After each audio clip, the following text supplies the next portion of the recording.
किसान भाइयों नमस्कार। आप लोगों का इस चैनल पे स्वागत है।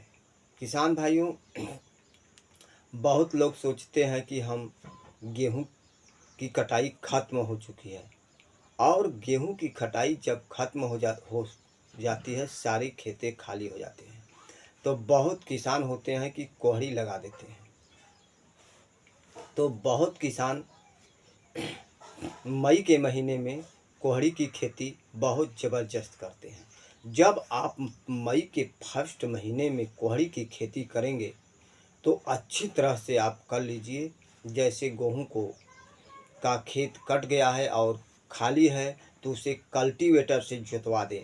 जुतवाने के बाद आप उसको जो है कि रोटावेटर से जुतवा कर थोड़ा नमी हो तभी कोहड़ी की आप खेती करें। यदि आप कोहड़ी की खेती करते हैं तो जिस देश में जिस वैरायटी में है, जैसे हमारा उत्तर प्रदेश है, मध्य प्रदेश, हरियाणा, बिहार, राजस्थान, बहुत ही मई में लोग कोहड़ी की खेती करते हैं कई प्रदेशों में।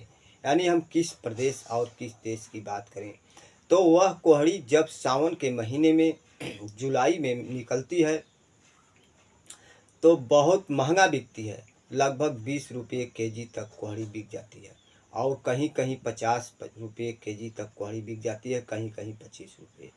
तो उस समय जो किसान मई के महीने में कोहड़ी की खेती करते हैं, बहुत देश में कोहड़ी कहते हैं लोग, बहुत देश में कद्दू कहते हैं, तो हम कोहड़ी कह रहे हैं। तो बहुत देश में कोहड़ी की खेती होती है मई महीने में। तो वह जब बारिश शुरू हो जाती है तो वह कोहड़ी ठंड पाता है तो बहुत तेज़ी से विकास करता है। और जब बहुत तेज़ी से विकास करता है तो कोई भी वैरायटी हो, जैसे हमने बता दिया किसी देश में कौन वैरायटी अच्छी लगती है, किसी देश में कौन वैरायटी अच्छी फर जाती है। हम यही नहीं कहेंगे कि हमारे देश में यही वैरायटी फरती है। मिट्टी की अंतर पड़ जाती है।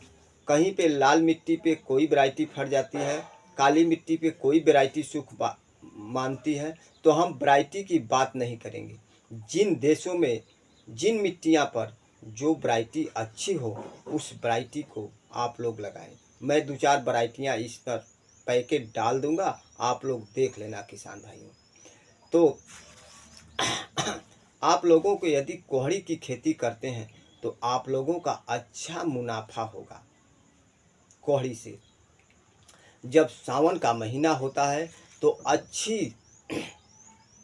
पैसा किसानों के पास मिलता है, अच्छी लागत किसानों के पास आ जाती है।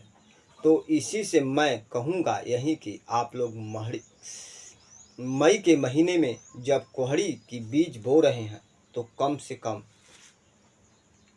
1.5 इंच तरे तक बोए आप लोग, और उसको अधिक नमी के साथ बोएं कोहड़ी, क्योंकि टेम्परेचर मई में बहुत ज़्यादा होता है और टेम्परेचर होने से नमी जल्दी से भाग जाती है। तो टेम्परेचर नमी अच्छा रहेगा खेतों में तो कोहड़ी की जमावट अच्छी आती है।